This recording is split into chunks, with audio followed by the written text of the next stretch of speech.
নমস্কাৰ বন্ধু বান্ধৱীসকল, মই শফিকুল ইছলাম আৰু আপোনালোকে চাই আছে মোৰ Darrang farming live YouTube channel আৰু ফেচবুক পেজত। তো বন্ধুসকল, এইবিলাক হ'ল টাৰ্কি চৰাই। এই টাৰ্কি চৰাইৰ পোৱালি বৰ্তমান মোৰ তাত আছে আৰু আপোনালোকে এই ভিডিঅ'ৰ প্ৰথমতে দেখাই পাইছে পোৱালি কেইটা। এই টাৰ্কিবিলাকৰে পোৱালি হয় সেইবিলাক। তো চাওক, এইফালে টাৰ্কিবিলাকে চাওক বন্ধাকবি খাই আছে, চাওক কি ধুনীয়াকৈ খাই আছে না। আৰু এই টাৰ্কিবিলাক প্ৰায় আপোনাৰ ঘাঁহ খায়, ঘাঁহ বন বেছিকৈ খায়। আৰু আপোনালোকে যদি ধান চাউল এইবিলাক দিয়ে তেনেহ'লে ধুনীয়াকৈ খায়।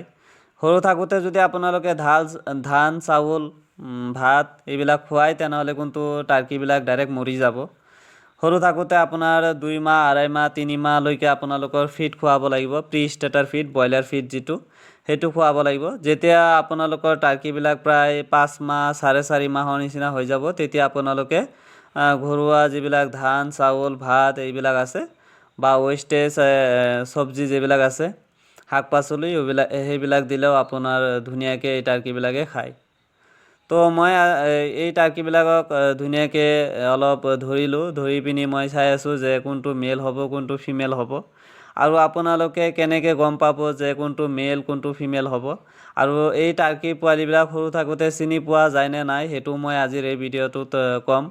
তো টাৰ্কি পোৱালি আপোনাৰ সৰু থাকোঁতে চিনি পোৱা নাযায়, যেতিয়ালৈকে আপোনাৰ 4 মাহ বা 4.5 মাহ বয়স হয় তেতিয়াহে গম পোৱা যায় মেল ফিমেল কেনেকুৱা, বা মেল ফিমেল কোনটো হ'ব।